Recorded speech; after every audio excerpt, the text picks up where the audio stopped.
لا حول ولا قوة إلا بالله العلي العظيم. أعوذ بالله من الشيطان الرجيم. بسم الله الرحمن الرحيم. الحمد لله الذي أرسل رسوله بالهدى ودين الحق ليظهره على الدين كله ولو كره المشركون. الصلاة والسلام على سيدنا ونبينا وشفيع ذنوبنا وحبيب قلوبنا وطبيب نفوسنا ومولانا بالقاسم محمد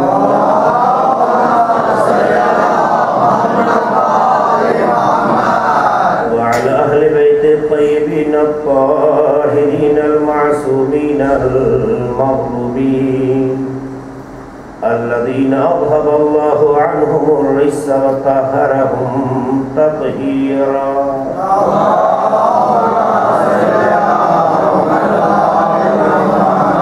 ولعنة الله على أعدائهم وغاصبي حقوقهم ومنكري فضائلهم أجمعين من ليلنا هذا إلى قيام يوم الدين.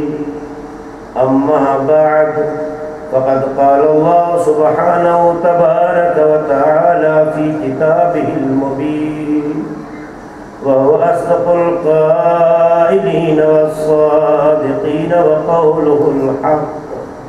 بسم الله الرحمن الرحيم. إن الدين عند الله الإسلام.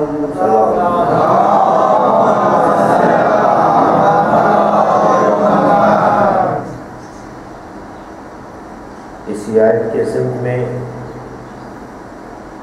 کل ہماری گفتگو یہاں تک پہنچی کہ ہماری زندگی میں جو چیز معیار رکھتی ہے وہ کردار ہے، جو چیز اہمیت رکھتی ہے وہ یہ ہے کہ زبان خاموش ہو، کردار بول رہا ہو. ہماری ذمہ داری یہ ہے کہ ہم وقت کے حسینی بنیں.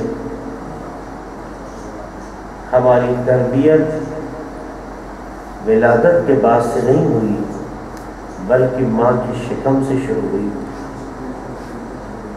لہذا تقاضۂ حسینیت یہ ہے کہ ہمارے درمیان کے فاصلے ختم ہو، نفرتیں ختم ہو، بیزاریاں ختم ہو، دوریاں مٹ جائیں، قربتیں بڑھ جائیں اور وہ ماحول دنیا میں جنم پائے جو امام حسین علیہ السلام کی پسند ہے. اور یہ مشکل مرحلہ نہیں ہے. صرف انسان نفس کی پرستش ختم کر دے، نفس کی اسیری سے خود کو آزاد کر دے تو یہ آسان منزل ہے. آپ کو معلوم ہوگا کہ نہج البلاغہ میں امیر المومنین علی بن ابی طالب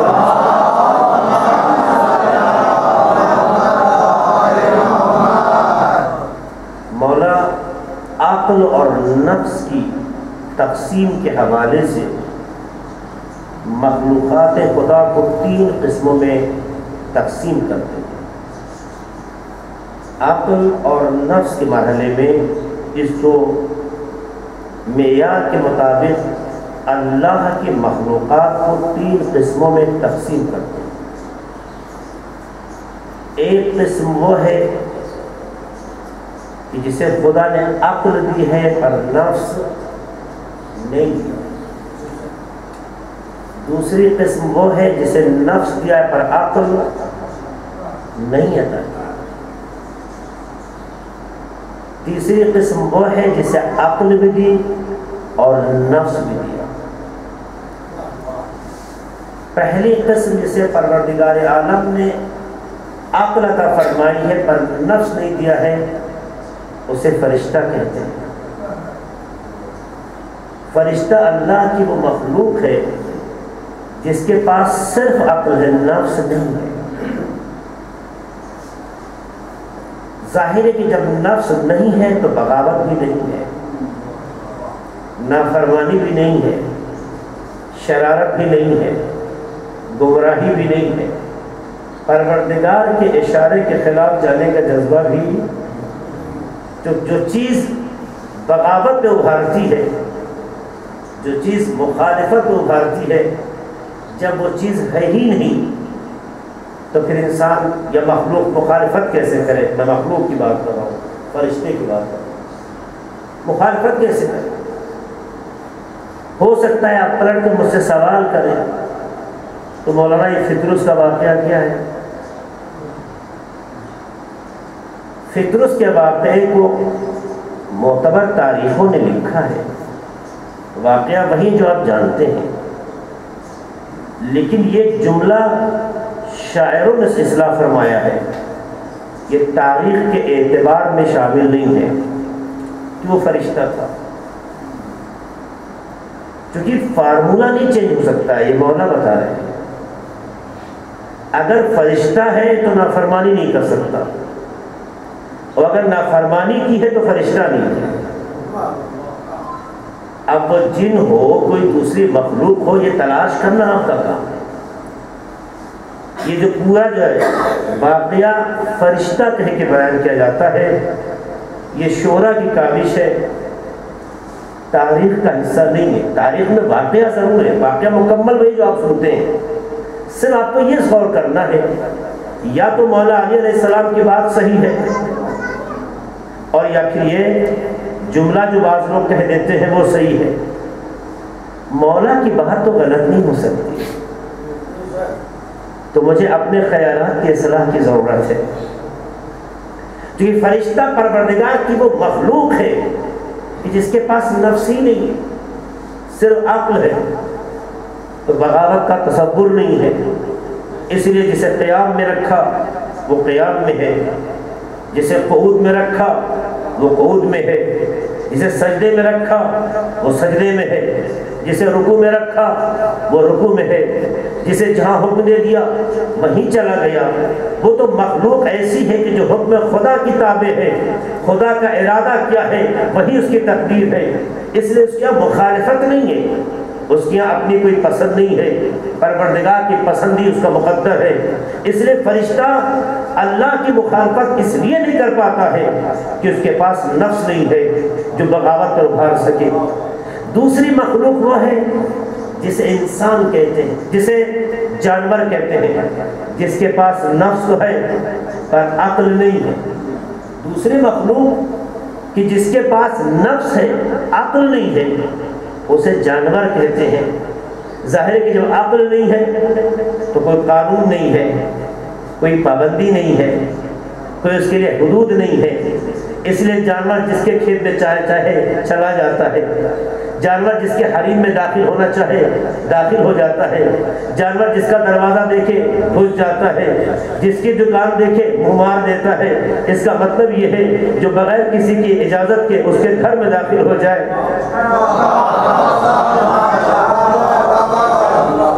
اور کیجیے گا یہ عقل کا تقاضا نہیں ہے، یہ نفس کا تقاضا ہے۔ قانون عقل کی یہ ہوتا ہے، نفس کے لیے نہیں ہوتا ہے۔ نفس میں سرکشی ہے، نفس میں بغاوت ہے، نفس میں مخالفت ہے، نفس میں اپنی پسند ہے۔ اس لیے دیکھیے دوسرا نمونہ بھی پروردگار نے کائنات میں پیش کر دیا، جہاں صرف عقل وہاں فقط اطاعت، جہاں صرف نفس وہاں اپنی پسند، جہاں چاہا چلے گئے، فصل خراب ہو ان کو اس سے مطلب نہیں ہے، راستہ بند ہو ان کو اس سے مطلب نہیں ہے، وہ چلے جا رہے ہیں۔ جانور کے آپ کارواں کو دیکھیے، چلا جا رہا ہے، اس کو اس سے مطلب نہیں ہے۔ کیوں؟ اس لیے کہ اس کے پاس عقل نہیں ہے۔ لہٰذا جو دکان راستے میں پڑی، اگر کھانے کی کوئی چیز دکھ گئی تو اس پہ بھی منہ لگا دیا۔ اس کا مطلب یہ ہے کہ جس کے پاس عقل ہوتی ہے وہ محتاط ہوتا ہے، جس کے پاس نفس ہوتا ہے وہ کسی بھی دکان پہ منہ لگا دیتا ہے۔ اب آپ ظاہر غور کیجئے گا، بہت سے مواقع آتے ہیں ہمارے بازار میں بھی، ہم جاتے چیزوں خریدنے کے لیے، انگور بیچا جا رہا ہے، مونگ پھلی بک رہی ہے، کچھ اس طرح کے چنے کے دانے بک رہے ہیں۔ اگر بیچنے والے کی اجازت سے کھا رہے ہیں تو اس کا مطلب عقل کے تقاضے کو پورا کر رہے ہیں، اور اگر بغیر اس کی اجازت کے کھا رہے ہیں تو نفس کے تقاضے کو پورا کر رہے ہیں۔ آپ کو دیکھنا ہوگا، آپ کا عمل بتائے گا کہ آپ کس منزل پہ ہیں۔ تو کہیں ایسا نہ ہو کہ کہلانے کو تو ہم انسان ہو مگر کردار ہمارے جانور کا ثبوت دے رہا ہے۔ اس لیے جو انسان بھی کسی بھی دکان پر مالک کی اجازت کے بغیر کھاتا ہے اسے انسان نہیں سمجھا جاتا، جانور ہی سمجھا جاتا ہے۔ تو مجھے اس معاشرے میں بتائیے، اس معاشرے میں جب جانور اپنے حدود کو ختم کر کے غلطیاں کرتا ہے تو لوگ اسے ڈنڈے سے ہانکتے ہیں، اسے بھگاتے ہیں، اسے مارتے ہیں۔ تو پتہ چلا کہ جو نفس کا اسیر ہوتا ہے وہ مارا جاتا ہے، بھگایا جاتا ہے۔ یہ بات کلیئر ہو گئی۔ آپ اپنے معیار کو سمجھنے کی کوشش کیجیے۔ انہی مخلوقات میں ایک مخلوق ہے جسے اللہ نے عقل کی بھی دولت دی، نفس کی بھی طاقت دی، دونوں کے الگ الگ تقاضے رکھے۔ ایک کہتا ہے، ایک طاقت کہتی ہے صحیح راستے پہ چلو، ایک طاقت کہتی ہے غلط راستے پہ چلو، ایک طاقت کہتی ہے اطاعت کرو، ایک طاقت کہتی ہے نافرمانی کرو۔ عقل کی طاقت اطاعت کی طرف لے جانا چاہتی ہے، نفس کی طاقت معصیت و گناہ کی طرف لے جانا چاہتی ہے۔ دو اپوزٹ طاقتیں ہیں، دو مختلف طاقتیں ہیں، دو متضاد طاقتیں ہیں، 180 ڈگری کا فاصلہ ہے۔ ایک ادھر کھینچ رہی ہوتی ہے، دوسری ادھر کھینچ رہی ہوتی ہے۔ دو مختلف طاقتوں کو پروردگار نے ایک مخلوق میں رکھا اور رکھنے کے بعد کہا کہ اسے ہم اشرف المخلوقات بناتے ہیں۔ اس لیے بناتے ہیں کہ وہاں جہاں عقل تھی وہاں اس کے پاس خود اپنا اختیار نہیں تھا، جیسا حکم دیا کرنا ہے۔ جہاں نفس تھا جو چاہا کرا، کہ وہاں کوئی قانون و پابندی نہیں ہے، لیکن ایک ایسی مخلوق بناتے ہیں کہ عقل و نفس اس کے اختیار میں دیتے ہیں۔ اختیار دینے کے بعد اس کا کمال دنیا کے سامنے پیش کرنا چاہتے ہیں۔ دیکھو عقل کا کرشمہ کیا ہے، نفس کا اثر کیا ہے۔ اسی لیے جب انسان عقل کی طاقت کو غالب کر لے جائے، نفس کو مغلوب کر دے تو اتنا آگے نکل جاتا ہے کہ سید الملائکہ رک جاتا ہے، انسان بڑھ جاتا ہے۔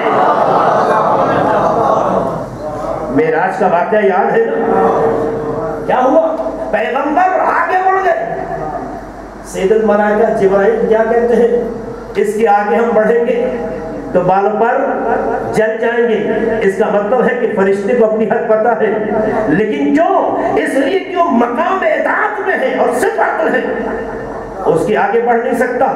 لیکن اللہ نے انسان کو اپنا مظہر بنایا ہے، تو جب مظہر بنایا ہے تو اس کے حق مخلوقات سے طے نہیں کی جاتی، پروردگار کی پسند سے طے کی جاتی ہے۔ اس لیے اس نے انسان کو مقام عبدیت میں عقل کے غلبے پر اتنا قریب کر دیا کہ قرآن نے آواز دی فَتَدَلَّ قَابَ قَوْسَيْنِ أَوْ أَدْنَىٰ، اتنا قریب ہو گیا کہ اللہ اس کے درمیان دو کمانیں اس سے کم کے فاصلے رہ گئے۔ علماء تفسیر نے کہا یہ تعبیر ہمارے ذہنوں کو سمجھانے کے لیے ہے، ورنہ کوئی کمان لے کے کھڑا ہو کے فاصلہ طے نہ کرے۔ یعنی جہاں فاصلے مکانی مٹ کر معبود اپنے عبد کو نزدیک ترین مرحلے میں اتار دے اسے انسان کہتے ہیں۔ تو اگر انسان عقل کا استعمال کرے تو اتنا آگے نکل جاتا ہے کہ ساری مخلوق پیچھے رہ جاتی ہے، انسان آگے بڑھ جاتا ہے۔ سلوات پڑھتے محمد والے محمد۔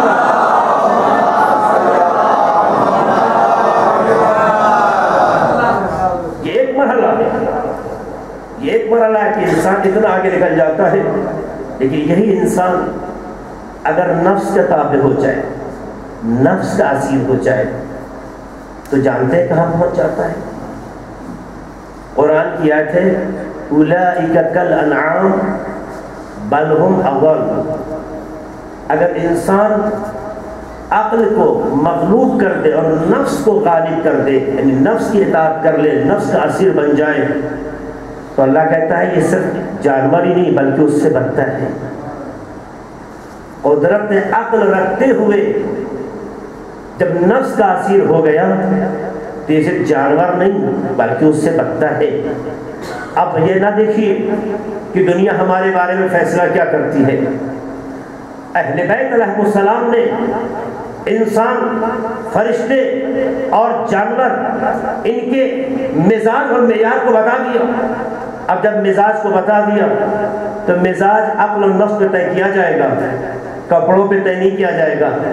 اگر ٹائی لگا لیا تو بہت اونچا دنیا کو ہو سکتا ہے کہ لگے کہ بڑا اونچا ہے، اچھے سوٹ بوٹ پہن لیے تو ممکن ہے دنیا کو لگے بہت ہائی فائی ہے۔ اگر 9 لکھا لباس پہن لیا تو ہو سکتا ہے کہ دنیا کو لگے کہ یہ بڑا اچھا انسان ہے، لیکن شاید آپ بھول گئے اگر انسان کی شناخت لباس سے ہوتی، اگر انسان کی شناخت لباس سے ہوتی تو انسان میں گھٹیا سے گھٹیا افراد بھی لباس اچھے اچھے پہن کے بڑے اچھے اچھے مقام حاصل کر لیتے، مگر اللہ نے معیار ہی لباس نہیں بنایا۔ لباس اس لیے معیار نہیں بنایا کیونکہ لباس کو انسان بناتا ہے، لباس انسان کو نہیں بناتا ہے۔ کیوں نہیں بنایا؟ اس لیے کہ لباس کو انسان بناتا ہے نہیں۔ یہ کپڑا کون بناتا ہے؟ انسانی کو بناتا ہے۔ جو چیز انسان کی مخلوق ہو وہ اپنے خالق کو کیا سنبھالے گی؟ کبھی غور کیا آپ نے؟ ہمارے جوانوں سوچئے گا، فکر کیجئے گا، ہماری ماں بہنیں خصوصی طور پر فکر کریں۔ آپ دیکھیے لباس کا ہمارے درمیان کیا اعتبار ہے۔ خدا نہ کرے کبھی آپ مقام امتحان میں آ جائیں اور کسی گھر کی خاتون کے ساتھ بازار میں کپڑا خریدنے پہنچ جائیں، اس کے بعد شاید ہفتوں آپ کے پیر آپ کا ساتھ نہ دے سکیں۔ کیوں؟ یہ اس لیے کہہ رہا ہوں کہ جب خواتین مارکیٹ میں جاتی ہیں، جب کپڑا خریدتی ہیں تو آپ دیکھیے، خواتین برا نہ مانے، میں فکر دینا چاہتا ہوں، غور کریں گے میں کہنا چاہتا ہوں۔ خواتین کا مزاج یہ ہوتا ہے جب بازار میں جاتی ہیں تو کوشش کرتی ہیں کہ ایسا نہ ہو کہ بازار میں کوئی نیو برانڈ آیا ہو اسے چھوٹ جائے، اس لیے وہ ہر دکان پہ جاتی کوشش کرتی ہیں، ہر دکان کا لیٹسٹ کپڑا دیکھتی ہیں۔ ہو سکتا ہے وہی پہلی دکان جو انہوں نے دیکھی ہو پلٹ کے وہیں دوبارہ جا کے دکان سے کپڑا خریدے، لیکن چاہے ان کے پیروں میں طاقت ہو یا نہ ہو، عجیب طاقت آ جاتی ہے مارکیٹ میں خواتین کے پیر رکھتے ہی۔ مرد شاید بیٹھ جائے، ان کے قدم نہیں رکتے۔ آپ دیکھیے اتنی محنت کر کے، چاہے نائٹ ہو یا نہ ہو، چاہے موسم سازگار ہو یا نہ ہو، لیکن انہیں اپنے پسند کا کپڑا لانا ہے اور اس کے لیے پوری مارکیٹ کو چھانتی ہیں۔ چاہے کپڑا بیچنے والا مختلف کپڑے پھیلا کے تھک چکا ہو، مگر ان کے حوصلے نہیں تھکتے۔ دیکھا نہیں دیکھا آپ نے؟ اگر آپ نے محسوس کر لیا تو نتیجہ بڑا قیمتی ہے۔ دیکھیے ایک کپڑا خریدنے کے لیے ہمارا مزاج یہ ہے کہ پورا بازار چھان مارتے ہیں اور پورے بازار میں جو سب سے اچھا ہمیں کپڑا لگتا ہے اسے خرید کے لاتے ہیں، اسے خرید کے لائے۔ اکثر گھروں میں شکایت خواتین کی ہوتی ہے، ہمارے پاس پہننے کا کپڑا ہی کہاں ہے۔ اکثر گھروں میں شکایت ہوتی ہے، ہمارے پاس پہننے کا کپڑا ہی کہاں ہے۔ کیوں؟ اتنے کپڑے کے رکھنے کی جگہ نہیں ہے۔ ارے نہیں ہے تو کیا ہوا، لیکن یہ کپڑا میں 2 بار پہن چکی ہوں۔ اچھا، جس کپڑے کو اتنی محنت کر کے آپ بازار سے لائی ہیں، اسے 2-3 بار پہننے کے بعد آپ کی نگاہوں میں اتر جانا، یہ اس بات کی علامت ہے اگر کپڑا عزت کا ذریعہ ہوتا تو ذلیل نہ ہو جاتا۔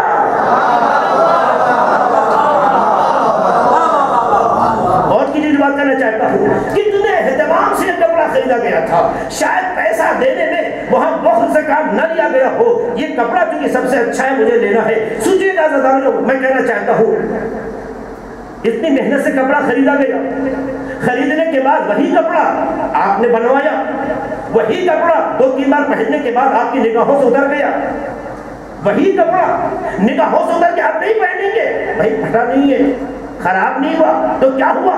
2-3 بار پہن چکے، لوگ سوچیں گے کپڑا ہی نہیں ہے، ہوتا ہی نہیں ہوتا ہے۔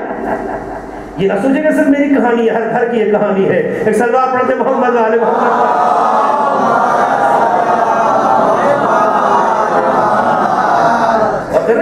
ہر گھر کے لیے مزاج ہوتا ہے، لیکن لمحے فکریہ اگر کپڑے سے ہی ہمیں عزت ملتی تو یہ کپڑا ہمیشہ عزیز رہنا چاہیے تھا، ہماری نگاہوں میں اس کا اعتبار گرنا نہیں چاہیے تھا، لیکن اپنی ہاتھوں سے خریدا ہوا کپڑا خون پسینہ ایک کر کے مارکیٹ کی گرمیوں اور سردیوں کو برداشت کر کے خریدا گیا کپڑا ہماری نگاہوں میں گر جانا، ہماری نگاہوں سے گر جانا، بے اعتبار ہونا، یہ اس بات کی علامت ہے جسے ہم نے وسیلہ عزت سمجھا تھا، یہ ہماری فکر کی خطا تھی۔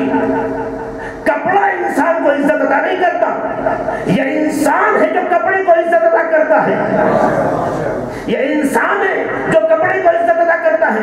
یہی فکر اگر ہمارے بڑے بڑے نیتاؤں کو ہوتی تو اپنی عزت سے کپڑے کو عزت عطا کرتے، کپڑے میں اپنی عزت تلاش نہ کرتے۔ صلوات پڑھتے محمد والے محمد پر۔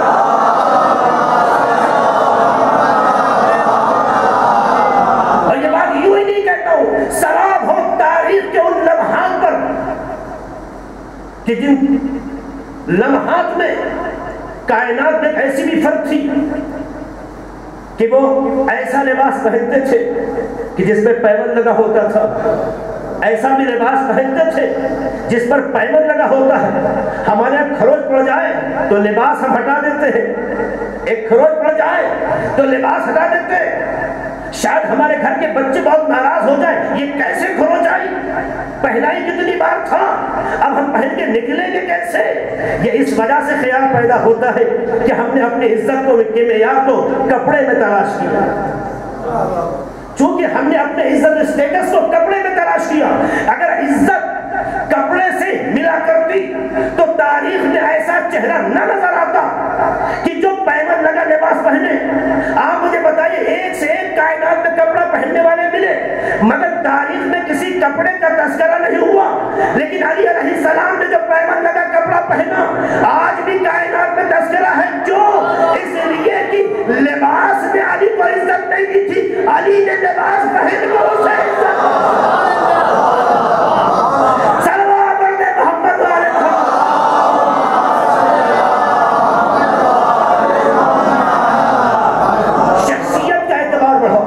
شخصیت کا دھرم بڑھاؤ، اپنے وجود کو معزز بناؤ، اپنے اندر کمال پیدا کرو، جو چیز تم سے منسلک ہوتی جائے گی خود بخود عزیز ہو جائے گی۔ کیسے ممکن ہے جسے ہم نے بنایا ہو، جس نے ہم نے سنوارا ہو، جس نے ہم نے آمادہ کیا ہو، جس نے ہم نے تیار کیا ہو، وہ ہماری عزت کا ذریعہ بن جائے۔ عزیزو، کبھی مخلوق خالق کا عزت کا ذریعہ نہیں بنتی ہے، یہ ضرور ہے کہ مخلوق خالق کی پہچان کا ذریعہ بنا کرتی ہے۔ عزت کا ذریعہ اور ہے، پہچان کا ذریعہ اور ہے، اسے سوچنے کی ضرورت ہے۔ تو ہمیں لمحے فکریہ اور اس پر سوچنے کی ضرورت ہے، ہم کہاں جا رہے ہیں، ہم کہاں عزت تلاش کر رہے ہیں، ہم کن راستوں پہ چلے جا رہے ہیں، کہیں غلط تو نہیں جا رہے ہیں، کہیں غلط راستوں پہ تو نہیں جا رہے ہیں، کہیں دنیا کے بنائے اصولوں اور ٹھکوسلوں کا شکار تو نہیں ہو گئے ہیں۔ آئیں خود کو ایسا بنائیں کہ آپ اتنے معتبر ہو جائیں کہ جس چیز کو ہاتھ لگائیں اس کی تقدیر سمجھ جائیں۔ کیوں نہیں کر سکتے؟ ہم نے تاریخ میں ایسے نمونے دیکھے ہیں۔ اعتبار جب بڑھتا جاتا ہے تو خدا معتبر بنا دیتا ہے، مگر شرط یہ ہے کہ اس کا اعتبار الہی ہو، اس کا جذبہ الہی ہو۔ ہر انسان، یہی کہنا چاہتا ہوں، اسلام کی بات کر رہا ہوں، ہر انسان اچھا ہوتا ہے۔ کیوں ہر انسان اچھا ہوتا ہے؟ کیونکہ انسان اشرف المخلوقات ہے۔ آپ نے کہیں پڑھا کہ اللہ نے مسلمان کو تو اشرف المخلوقات بنایا ہے مگر دوسری قوموں کو نہیں بنایا ہے؟ کہیں پڑھا، کہیں لکھا دیکھا؟ انسان کو اشرف المخلوقات بنایا۔ یہ مسلمان، یہ ہندو، یہ کرسچن، یہ یہودی، یہ اپنے اپنے عقیدے اور اعتقاد کی بنیاد پر ہوتے ہیں، اپنے اپنے عقیدے اور اعتقاد کی بنیاد پر لوگ تقسیم ہوتے ہیں، لیکن انسان ہونے کی حیثیت سے سب انسان ہیں۔ قرآن کہتا ہے وَكَرَّمْنَا بَنِي آدم، ہم نے فرزندان آدم کا احترام کیا۔ اللہ کہتا ہے ہندو ہو اس کا بھی احترام ہے، کرسچن ہو اس کا بھی احترام ہے، یہودی ہے اس کا بھی احترام ہے، مسلمان اس کا بھی احترام ہے۔ تو قرآن ہمیں یہ بتاتا ہے کہ ہمارا خالق مخلوق کا احترام کرتا ہے۔ کیسا خالق ہے کہ کمال محض، کمال مطلق ہوتے ہوئے ہم جیسے افکار کا احترام کرنے کا مظاہرہ کر رہا ہے۔ یہ اس بات کو بتانا چاہتا ہے کہ بزرگی اکڑنے میں نہیں ہے، رسپیکٹ میں ہے۔ بزرگی اکڑنے میں نہیں ہے، رسپیکٹ میں ہے۔ یہ بات آگے تو ایک جملہ اور کہہ دوں، آپ نے محسوس کیا ہوگا ہمارے گھروں میں جب ماں باپ ہوتے ہیں اور ہمارے بچے کوئی غلطی کرے اور ہم مار دیتے ہیں تو ہمارے ماں باپ الٹ کے ہمیں سنا کے رکھ دیتے ہیں۔ دیکھا نہیں دیکھا ہے؟ گھروں میں جب بچے غلطیاں کرتے ہیں اور بچے کا باپ اسے ڈانٹ دے یا مار دے تو دادا صاحب نے ہمارے والد جب دیکھ لیں تو پلٹ کے ہمیں بھی ڈانٹتے ہیں۔ اچھا کیوں؟ کل جب ہم یہ خطا کرتے تھے تو آپ مار دیتے تھے، آج میرے بیٹے نے خطا کی، ہم نے مار دیا تو کیا گناہ کیا؟ مگر بچے نے خطا کی ہے، وہ بھی مانتے خطا ہے، لیکن میرے مارنے پہ ناراض ہو، ہمیں ڈانٹتے ہیں۔ کیوں؟ کبھی سوچا آپ نے؟ وہ چیز جو کہنا چاہتا ہوں، ہم نے بچوں، پھر کہنا چاہتا ہوں کہ آپ کے ذہن میں وہ تصویر آئے کہ باپ اگر بچے کو مار دے تو دادا اپنے بیٹے سے ناراض ہو جاتا ہے، اسے ڈانٹنے لگتا ہے۔ کیوں؟ آخر خطا تو خطا ہی ہے۔ کل تک جب ہم اس کے بیٹے تھے ہمیں مارا گیا، ڈانٹا گیا، آج میرا بچہ غلطی کر رہا ہے، ہم نے مارا تو کون سا گناہ کیا؟ لیکن نہیں، وہ ناراض ہو جاتے ہیں۔ کیوں ناراض ہوتے ہیں؟ یہ اس لیے ناراض ہوتے ہیں کہ جیسے جیسے رشتے کا اعتبار بڑھتا جاتا ہے ویسے معاف کرنے کا جذبہ بڑھتا جاتا ہے۔ جیسے جیسے رشتے کا اعتبار بڑھتا جاتا ہے ویسے ویسے معاف کرنے کا جذبہ بڑھتا جاتا ہے۔ کل وہ باپ تھے اس لیے مارا ہمیں، آج وہ رشتے میں دادا ہو گئے، اعتبار بڑھ گیا، تو اب دادا ہوئے، اعتبار بڑھا، تو اب اس غلطی میں پوتے کو معاف کرنے کو تیار۔ تو ہماری آنکھ نے بتایا جیسے جیسے رشتوں کا اعتبار بڑھتا جاتا ہے ویسے ویسے معاف کرنے کا جذبہ بڑھ جاتا ہے۔ تو سوچو ہمارا خدا کتنا بلند ہے۔ یہی وجہ ہے کہ قرآن میں اعلان ہوا قل یا عبادی الذین اسرفوا علی انفسہم لا تقنطوا من رحمت اللہ ان اللہ یغفر الذنوب جميعا۔ میرے حبیب کہہ دو تمام انسانوں سے جو غلطیاں کر کے نا امید ہو جاتے ہیں، اللہ کی رحمت سے نا امید نہ ہو، اللہ تمام گناہوں کو معاف کرنے کے لیے تیار ہے۔ یہ اس بات کی علامت ہے رشتہ جتنا بڑا ہوتا ہے معاف کا جذبہ اتنا ہی بڑھ جاتا ہے۔ صلوات پڑھتے محمد علیہ محمد۔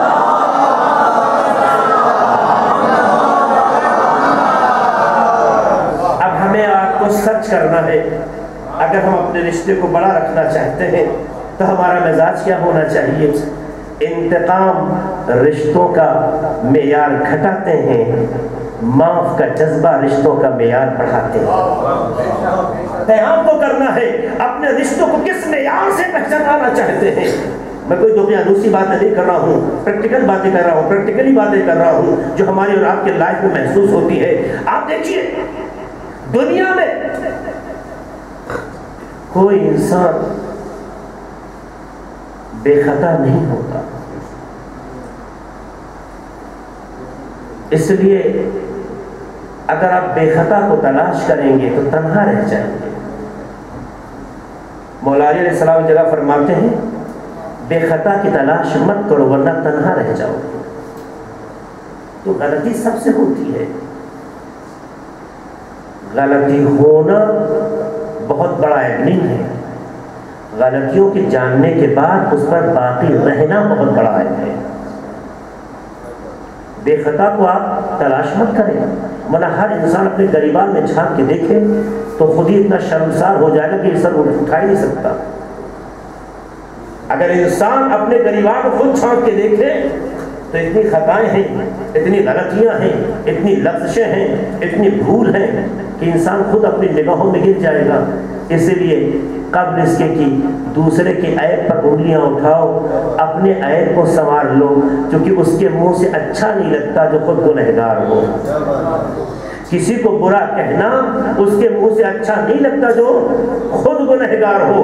ہاں اچھے بن جاؤ، اچھے بننے کے بعد اگر کوئی گنہگار ہو، کوئی خطا کار ہو تو شاید آپ سوچ سکیں کہ اسے کہنے کی غلط ہے، مگر کمال خوبی یہ ہے کہ جب انسان میں کمال پیدا ہو جاتا ہے تو نفس میں انگلیاں نہیں اٹھاتا، پردہ ڈال کے اسے باکمال بنا لیا کرتا۔ آپ کیا کسی کو برا کہیں گے؟ آپ کیا کسی پہ کمنٹ کریں گے؟ آپ کیا کسی کو آئینہ دکھائیں گے؟ اہل بیت علیہ السلام تو لوگوں کے شجروں سے واقف تھے، باپ کے سلبوں سے آشنا تھے، ماں کے رحموں سے واقف تھے۔ اہل بیت نے کیا کیا؟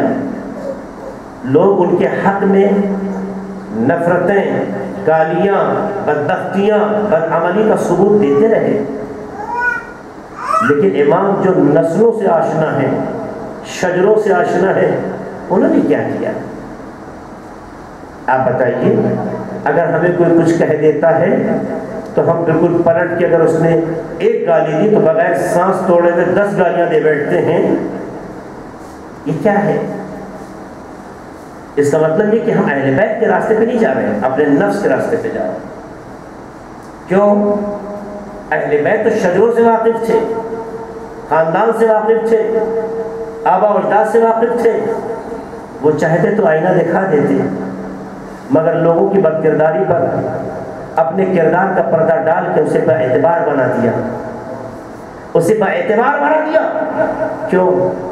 یہ اس لیے کہ آپ کہنا چاہتے ہیں کہ جس کا جیسا ظرف ہوتا ہے ویسا کرتا ہے، اس کے پاس جو تھا اس نے کیا، میرے پاس جو ہے وہ میں کر رہا ہوں۔ اب طے یہ کرنا ہے، یاد رکھیے گا، اس مثال کو یاد رکھیے گا، جس ظرف میں جو ہوتا ہے وہی باہر آتا ہے۔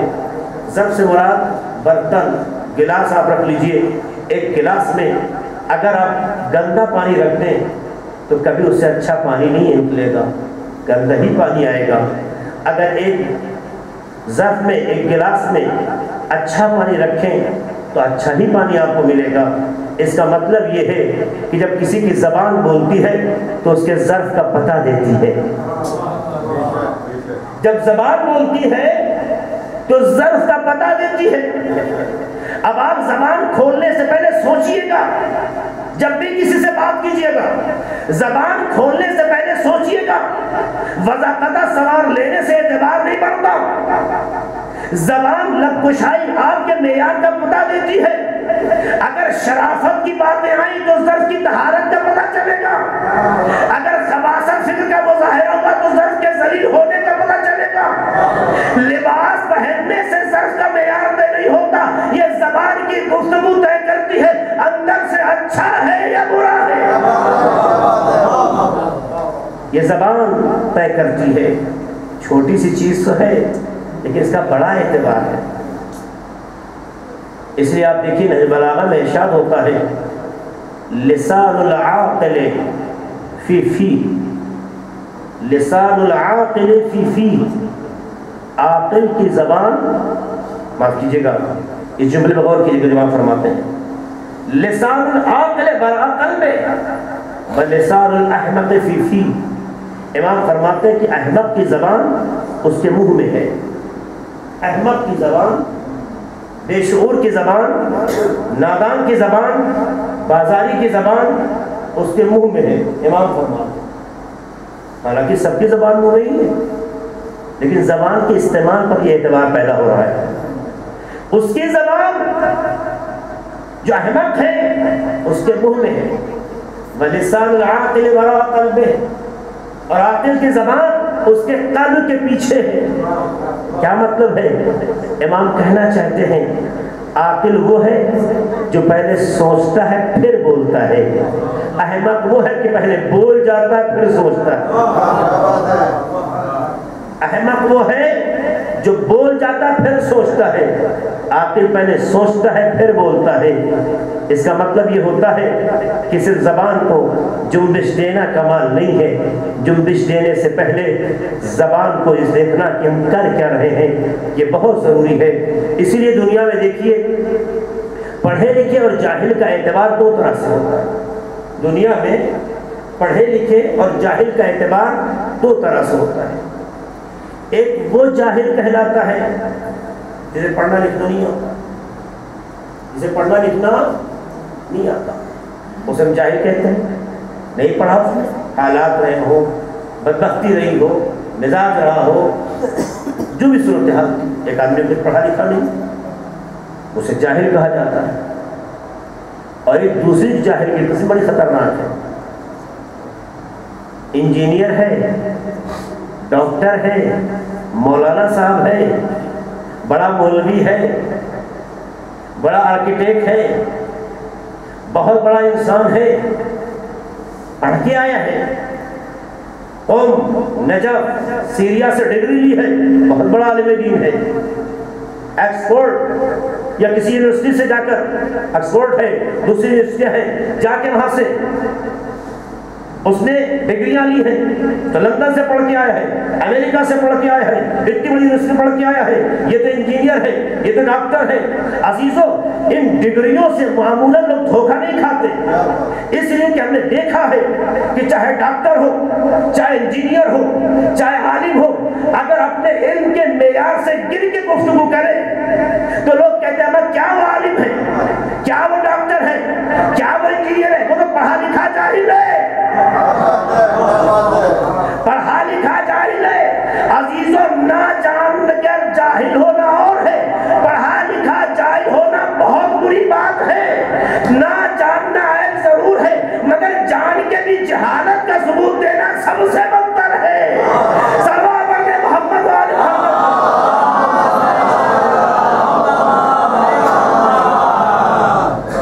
اس بات کی طرف متوجہ رہی، جب بات زبان تک آ گئی تو میں آپ کے سامنے جناب لقمان کا واقعہ نقل کروں۔ ایک صلوات پڑھ دے محمد علیہ وسلم۔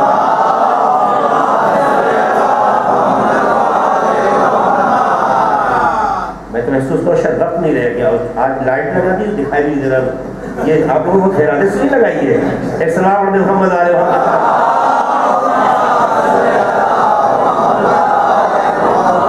ماشاءاللہ حسن تدبیر دیکھیے، جو کھڑی آپ دیکھ رہے ہیں وہ ٹینشن والی نہیں ہے، جو ہمیں دیکھنا اسے چھپا دیا گیا ہے، البتہ اس میں ارادہ شامل نہیں ہے۔ ایک صلوات پڑھ دے محمد علیہ وسلم۔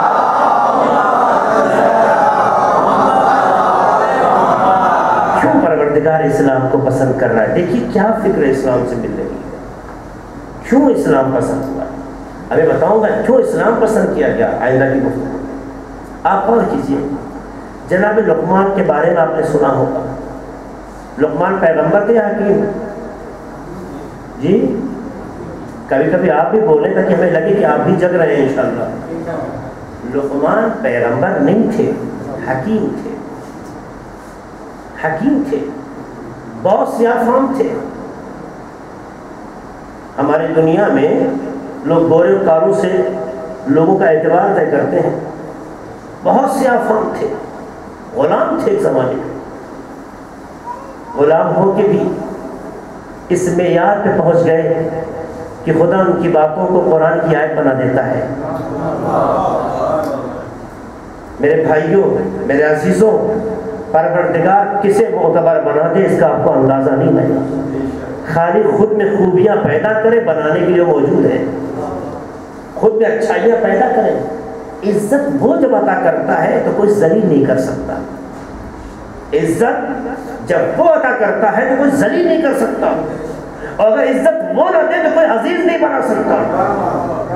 70 سال تاریخ گواہ ہے کہ مولا کائنات کو حکومت کے ممبروں سے گالیاں دی گئی، مگر کیا ذلیل ہو گئے؟ 1400 برس صحابی جو اعتبار مولا علی کا ہے کسی کا نہیں. کیوں؟ اس لیے کہ جب عزت خدا عطا کرتا ہے تو کوئی ذلیل نہیں کر سکتا, اور جب اللہ کسی کو ذلیل کر دے تو کوئی اسے عزیز نہیں بنا سکتا. لوگ کوششیں کرتے رہے, صفحات تاریخ کو بھرتے جائیں, حدیثیں کہتے جائیں, ذلیل کو عزیز نہیں بنا سکتے, عزیز کو ذلیل نہیں کر سکتے. سربراہ کرتے محمد والے محمد.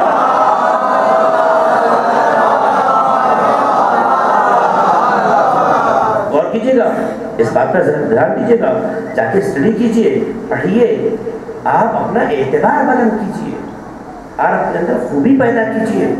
کوئی دیکھے نہ دیکھے, جسے دیکھنا ہے وہ دیکھ رہا ہے. وہ باتیں آئیں گی, جسے دیکھنا ہے وہ دیکھ رہا ہے. تو جب وہ دیکھ رہا ہے تو آپ پریشان کیوں ہیں؟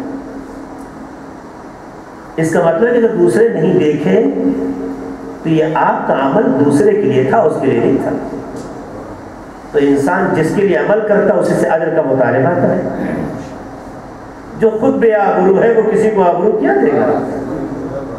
جو خود ذلیل ہے وہ کسی کو عزیز کیا بنائے گا؟ جو خود بے اعتبار ہے وہ کسی کو معتبر کیا کرے گا؟ آؤ اپنے وجود کو ایسا بناؤ کہ وہ عزیز ہے, کبھی ذلیل نہیں کرتا. وہ معتبر ہے کہ کبھی غیر معتبر نہیں کرتا.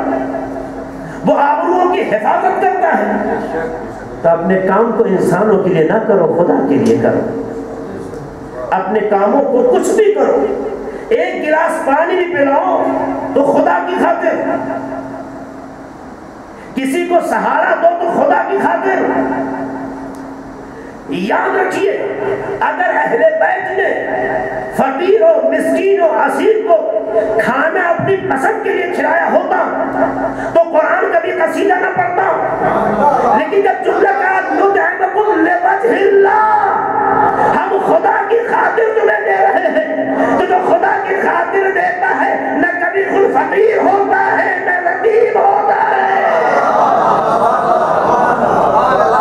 اس کا قصیدہ قرآن پڑھتا ہے. انما نطعمکم لوجہ اللہ, ہے نا, ہم جو تمہیں کھانا کھلا رہے ہیں وہ خدا کے لیے, خدا کے لیے. تو کام کچھ بھی کریں خدا کے لیے. آپ دیکھیے کبھی کوئی آپ کا اعتبار ختم نہیں کر سکتا. لوگ دنیا میں کسی کو قتل کر کے اپنے خیال میں مار تو سکتے ہیں, اسے مٹا نہیں سکتے, اسے مٹا نہیں سکتے. میرا موضوع نہیں ہے, میں بہت سی مثالیں اس کے لیے. میں کہتے ہیں جناب لقمان ایک سیاہ فام تھے, غلام تھے, مگر پروردگار نے اتنا اعتبار بخشا. یہ ہماری نوید ہے, گڈ نیوز ہے, خوشخبری ہے. اس کا مطلب یہ کہ اگر ہم اپنے اندر وہ اعتبار پیدا کریں تو خدا ہمیں بھی عزت دینے کے لیے تیار ہے. ایسا نہیں ہے, آپ اس کی مخلوق ہیں, آپ اس کی مخلوق ہیں. اگر ہم باپ ہو کے اپنی اولاد سے بہت محبت کرتے ہیں جبکہ ہم خالق نہیں وسیلہ خلقت ہیں, تو جو حقیقی خالق ہے وہ اپنی مخلوق سے کتنی محبت کرتا ہے اس کا آپ اندازہ نہیں لگا سکتے. تو جناب لقمان کے لیے ملتا ہے کہ ان کے آقا نے, ان کے مولا نے ایک ان سے کہا کہ لقمان آج دمبا ذبح کرو, ایک بھیڑ ذبح کرو, اور اس کے جسم کا وہ ٹکڑا بنا کے لاؤ جو سب سے اچھا ہو. چھوڑا کس پر؟ لقمان پہ. غلام ہو تو ایسا ہے کہ آقا اس پر بھروسہ کر سکے, ہو تو ایسا ہے, ہر کوئی کسی بھی بھروسہ نہیں کرتا. چھوڑ دیا ان پر, پسند کی چیز آپ کو کھانی ہے مگر اختیار اس کو دے دیا. پتہ غلام ہو کے بھی خیالوں میں آقا سے کم نہیں ہے. نتیجے میں ڈش تیار کیا, دسترخوان پہ لگایا, آقا نے کھایا. کچھ دن گزر گئے, کیونکہ جناب لقمان کے واقعے میں ملتا ہے کہ بڑے اچھے کوک بھی تھے. کچھ دن گزرنے کے بعد پھر ان کے آقا نے ان سے کہا لقمان آج میرے پھر دمبا ذبح کرو, پھر پھر ذبح کرو, اور اس کے جسم کا وہ ٹکڑا بنا کے لاؤ جو سب سے برا ہو. پہلے کیا کہا تھا؟ جو سب سے اچھا ہو. پھر کیا کہا؟ جو سب سے برا ہو. پھر جناب لقمان نے ڈش تیار کیا، دسترخوان پہ کھانا لگا دیا. اب جیسے ہی آقا نے دیکھا وہ ٹکڑا، اسے رہا نہ گیا. کہ لقمان تمہاری حکمت سے تو میں انکار نہیں کر سکتا، مگر یہ فلسفہ سمجھ میں نہیں آیا. جب ہم نے سب سے اچھے ٹکڑے کا مطالبہ کیا تو تم نے زبان کو سجایا، زبان کو آپ تیار کر کے لائے، زبان پکائی. جب سب سے برا ٹکڑا کہا تب بھی تم زبان کو بنا کے لے کے آئے ہو. راز کیا ہے؟ فلسفہ کیا ہے؟ اچھا ٹکڑا کہا تب بھی زبان بنائی، برا ٹکڑا کہا تب بھی زبان بنا کے لے کے آئے. کہ سرکار بات اتنی ہے کہ یہ وہ ٹکڑا ہے، اگر حد میں رہے تو اس سے اچھا نہیں، حد سے باہر نکل جائے تو اس سے برا.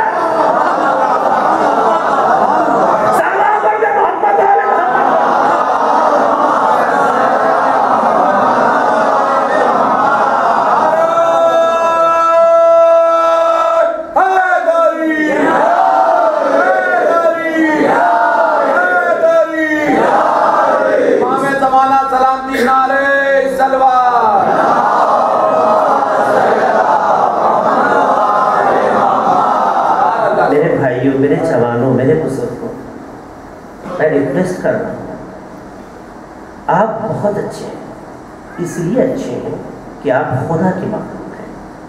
آپ کے خالق کا نام خدا ہے، بہت اچھا خدا ہے، اور اس نے اپنے وجود کا آپ کو مظہر بنایا ہے. وہ جملہ جو میں نے کہا تھا دوبارہ مکمل کروں، اپنے وجود کا مظہر بنایا ہے. مظہر کا مطلب یہ ہوتا ہے کہ ہر مخلوق اس کی عکس ہے، اس کی فوٹو ہے. کیا مطلب؟ اس کا سایہ ہے. کیا مطلب اس وقت؟ کیا ہم خدا نخواستہ شریک کے قائل ہو گئے؟ نہیں، ہم مخلوق ہی ہیں. یہ اس نے کہا ہے کہ ہم نے تمہیں اشرف المخلوقات اپنا مظہر بنایا ہے. اس کا مطلب پروردگار نے اپنے کمالات اپنے بندے میں رکھے ہیں. ہم ان کمالات کو ابھی محسوس نہیں کر سکے، ورنہ کبھی غور سے دیکھیے تو کوئی مسکراتا اچھا ہے، کوئی بولتا اچھا ہے، کوئی سوچتا اچھا ہے، کوئی کرتا اچھا ہے، کوئی سوشل ورکر اچھا ہے، کوئی دوسروں کے خیال کرنے میں بہت اچھا ہے، کوئی لوگوں کی عزت کی حفاظت میں اچھا ہے، کوئی انسانیت پر جان دینے میں اچھا ہے. آپ پلٹ کے دیکھیے تو ہر کسی میں کوئی نہ کوئی خدا کے کمال کا مظہر وجود رکھتا ہے. آپ جس دن اس نگاہ سے دیکھیں گے ہر انسان سے محبت ہو جائے گی. تبھی تو مولا نے کہا تمام دنیا تمہاری بھائی ہے، چاہے وہ دین کے اعتبار سے ہو چاہے خلقت کے اعتبار سے ہو. ہے کہ نہیں؟ اگر یہ اعتبار پیدا ہو جائے تو نہ کبھی کوئی مسلمان کسی ہندو کو ذلیل کرے گا، نہ کوئی ہندو کسی مسلمان کو ذلیل کرے گا، نہ کوئی کرسچن کبھی مسلمان کو ذلیل کرے گا، نہ کوئی مسلمان کسی کرسچن کو ذلیل کرے گا. وجہ یہ ہے ہم نے عزت و ذلت کے معیار کو اپنے بازار میں طے کیا. نتیجے میں جس کو جیسے چاہتے ہیں ذلیل و عزیز بناتے ہیں. لیکن اگر عزت و ذلت کا معیار خدا ہوتا تو بجائے دوسروں کو برا کہنے کے ہم خود کو سنوارتے جاتے، عزتوں میں اضافہ ہو جاتا. سلوات پڑھتے محمد والے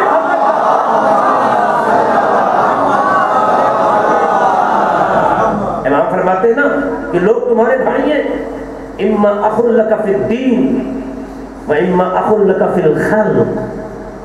یا دین کے اعتبار سے، مذہب کے اعتبار سے بھائی ہیں یا خلقت کے اعتبار سے بھائی ہیں.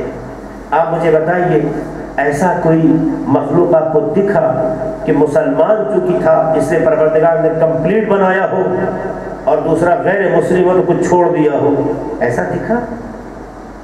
جب وہ عطا کرنے میں بخل نہیں کر رہا ہے تو آپ رشتے کو قائم رکھنے میں بخیل کیوں ہیں؟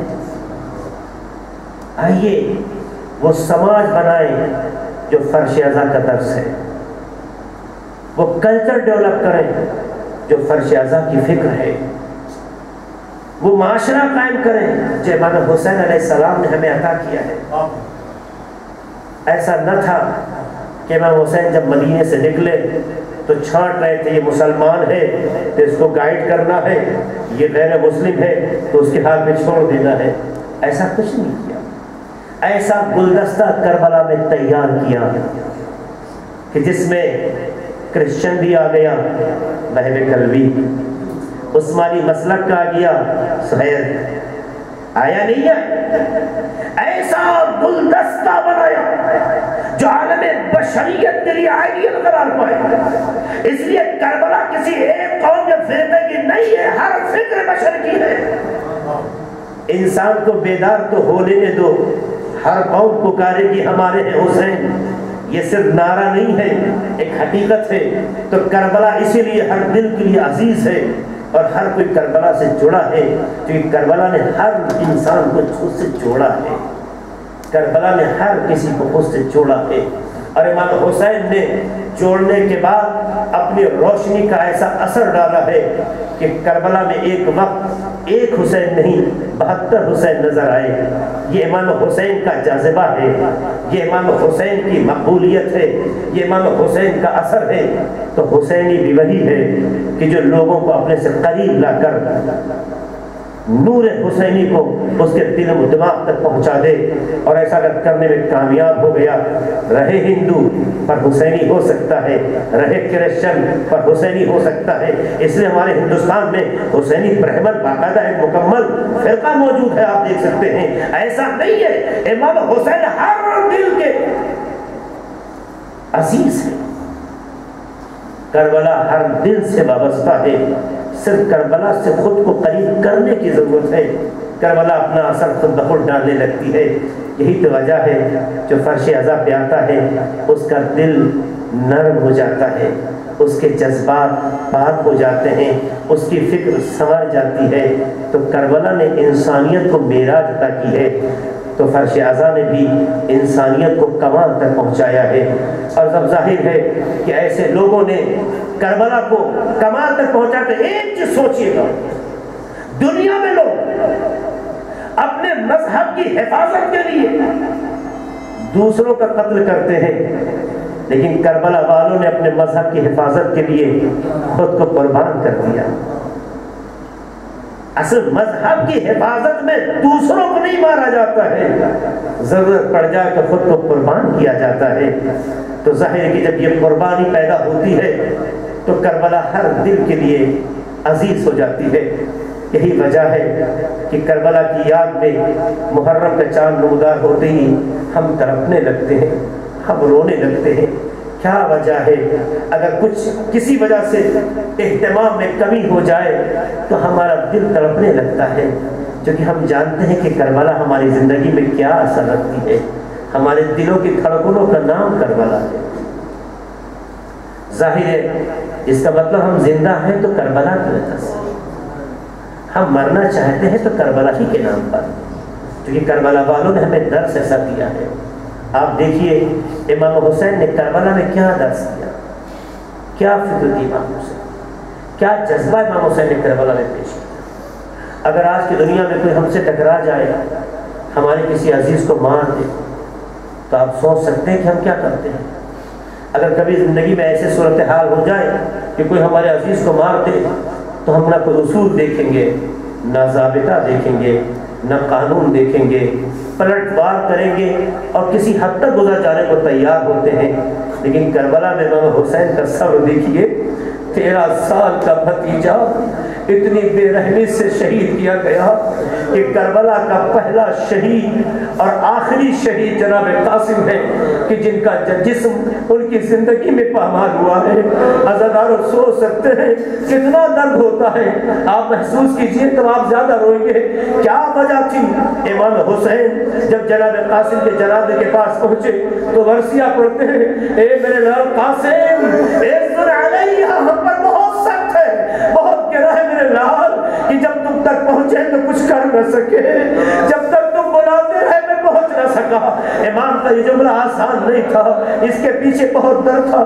سمجھ سکتے ہیں وہ درد کو؟ لمحے فکریہ آپ یقیناً پروسیشن کے طور پر، تبرکات کے طور پر زلجنا بھی سجاتے ہوں گے، زلجنا بھی تبرکات کے طور پر آپ کے زداری کا حصہ ہوگا۔ آپ نے جب دیکھا جب گھوڑا سجتا ہے زلجنا کی شکل میں اسے آپ شبیہ بناتے ہیں، تو آپ نے دیکھا ہوگا جب یہ گھوڑا چلتا ہے عام زمین پہ چلتا ہے، سنیے گا ذرا بہت روئیں گے، یہ گھوڑا جب عام زمین پہ چلتا ہے تو اس کی جو ٹاپے ہیں، اس کی جو سم ہے، اس کے پیر کے نیچے کا جو حصہ ہے اس میں لوہا لگتا ہے۔ آپ نے دیکھا ہوگا جب مٹی پہ وہ قدم رکھ کے آگے بڑھتا ہے تو مٹی کا سینہ نوچ لیتا ہے، دیکھا نہ ذرا، مٹی کا سینہ نوچ لیتا ہے، اور اگر یہ تیزی سے آگے بڑھے، تیزی سے زمین پہ چلنے لگے تو زمین میں گہرا اثر چھوڑ دیتا ہے۔ دیکھا ہوگا آپ نے اسلام گھوڑوں کو چلتے ہوئے کہ گھوڑے عام طور سے جب چلتے ہیں زمین میں نشان چھوڑ دیتے ہیں، اور اگر تیزی سے دوڑایا جائے تو گہرا اثر چھوڑ دیتے ہیں۔ عزیزانو، انسان کا بدن مٹی سے زیادہ مضبوط نہیں ہے۔ سوچو جب جناب قاسم زمین کربلا پہ آئے، ایک طرف سے جناب عباس بڑھے، ایک طرف سے امام حسین بڑھے، ارے گھر کے گھوڑے ادھر، ادھر کے گھوڑے ادھر ہو گئے۔ جناب قاسم آواز دے رہے، اے چچا جلدی آئیے، اے چچا جلدی آئیے۔ ارے جب چچا پہنچے تو جناب قاسم کا جسم گھوڑوں کی ٹاپوں سے پامال ہو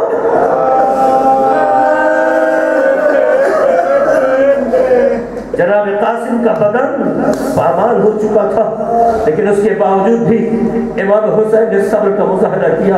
آپ امام حسین کا صبر دیکھیں گے کہ دیکھیے جوان بیٹا ہے، سرزمین کربلا پہ زدارو سنیے گا، میں خالی فراز کی طرف اشارہ کر رہا ہوں، وہ نقطوں کی طرف اشارہ کر رہا ہوں، بہت اہم اہمیت کا حامل ہے۔ آپ نے بہت سنا ہوگا کہ جب جناب علی اکبر نے بابا کو آواز دی تو امام حسین نے ایک جملہ کہا، ارباب مقاتل نے لکھا، اے میرے لال تمہارے پاپا کو کچھ نظر نہیں آتا، اے میرے لال میری نگاہوں کے سامنے اندھیرا ہو گیا، مجھے آواز دیتے رہو۔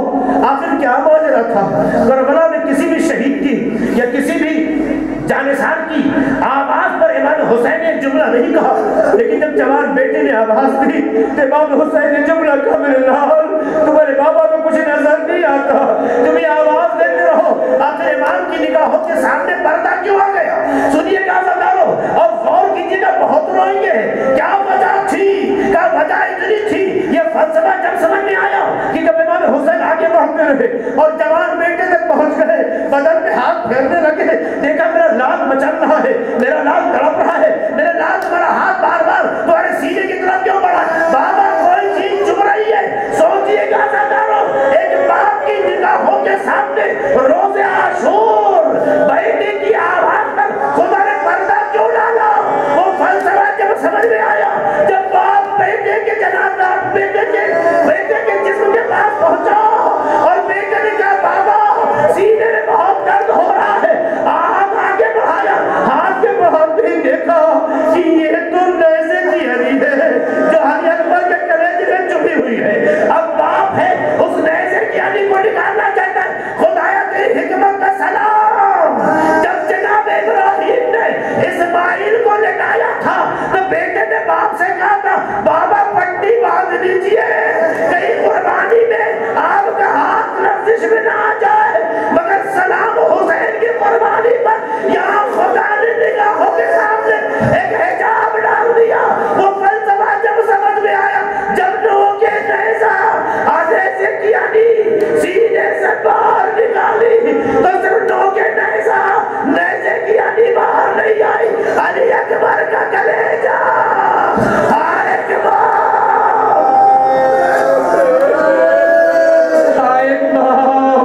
جب اس طرح سے اپنے بیٹوں کو دیکھتا، اب اس حجاب کا فلسفہ سامنے آیا، آپ سوچ سکتے ہیں، مگر امام نے صبر کا مظاہرہ کیا۔ اور قیامت جب ہو گئی، بعض مقاتل کہتے ہیں کہ جناب علی اکبر نے بابا سے خواہش کی، بابا میرے جنازے کو خیمے میں نہ لے چلیے۔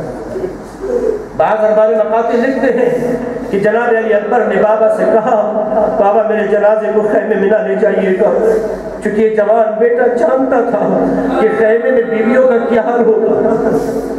امام نے ان کی وصیت کے مطابق ان کا جنازہ نہیں اٹھایا، خیمے میں آئے، لیکن خیمے میں جب پھوپھی نے بھتیجے کو نہیں پایا تو جناب زینب خود کو کنٹرول نہیں کر سکی۔ ام لیلہ کا برا حال تھا، بیویاں بچھاڑے کھا رہی تھی۔ ایک عجیب کیفیت خیمے میں امام حسین نے دیکھا تو امام حسین نے محسوس کیا کہ اب علی اکبر کو نہیں لائیں گے تو بیویاں اپنے کو سنبھال نہیں سکیں گی۔ اب جب دوبارہ آتے ہیں تو ارباب مقاتل کا جملہ سنیے گا۔ امام حسین نے علی اکبر کو دیکھا تو سر پیٹ کے مرثیہ پڑھنے لگے، ایک جملہ کہتے ہیں قتل اللہ قومان قتلوا یا بنی اربا، اے میرے لال، اللہ اس قوم کو نابود کر دے، اللہ اس قوم کو تباہ کر دے، ارے جس نے تمہیں پور کی شکل میں سوگنامہ آل محمد میں لکھا ہے، سوگنامہ آل محمد میں یہ جملہ نقل ہے، اربن اربا، الف رے بے ارب کہتے ہیں کسی چیز کو پور کی شکل میں کرنا، اور اس طرح کہتے ہیں کہ نیچے کا حصہ ملا ہو، اوپر کا حصہ مکمل کٹا ہو۔ کہتے ہیں علماء اس میں جملہ جو علماء شرح کرتے ہیں جملے کی سنیے گا، کہتے ہیں یہی وجہ تھی کربلا میں امام حسین کمزور نہیں ہوئے تھے، امام حسین کا بدن ضعیف نہیں تھا، امام حسین پوری توانائی کے ساتھ کربلا میں تھے، لیکن جب جوان علی اکبر کو اٹھاتے ہیں تو آواز دیتے ہیں اے بنی ہاشم آؤ، تو آواز جوان کا جنازہ نہیں اٹھتا۔ تو اس کی وجہ یہ تھی کہ جناب علی اکبر کے جسم پر اتنی تلوار اور نیزے مارے گئے کہ بدن پور کی شکل میں تھا۔ ارے باپ جب جوان کا سینہ سنبھالے تو پیر لرزنے لگتا تھا، اور جب پیر کو سنبھالتا تو سینہ آویزہ ہو جاتا تھا۔ امام جوان کا جنازہ نہیں سنبھال پا رہے تھے، آواز دی بنی ہاشم آؤ، جوان بیٹے کا لاشا باپ سے اٹھایا نہیں جاتا۔ اِنَّا لِلَّهِ وَإِنَّا إِلَيْهِ رَاجِعُونَ سَيَعْلَمُ الَّذِينَ ظَلَمُوا أَيَّ مُنقَلَبٍ يَنقَلِبُونَ۔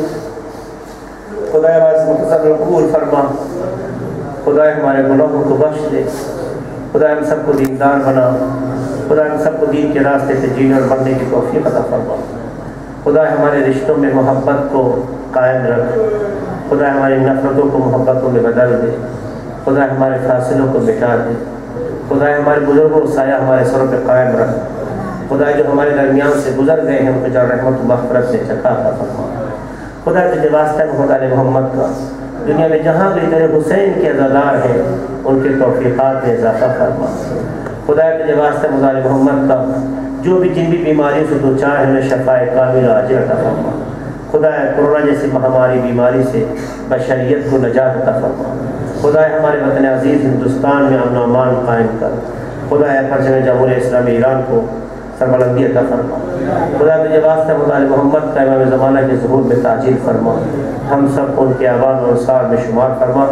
آپ خدا سے التماس ہے کہ برسور حمد اور 3 بار سورہ توحید کی طرف فرما کر سید احمد علی مرحوم ابن عاشق علی زید مرحوم پڑھتے ہیں۔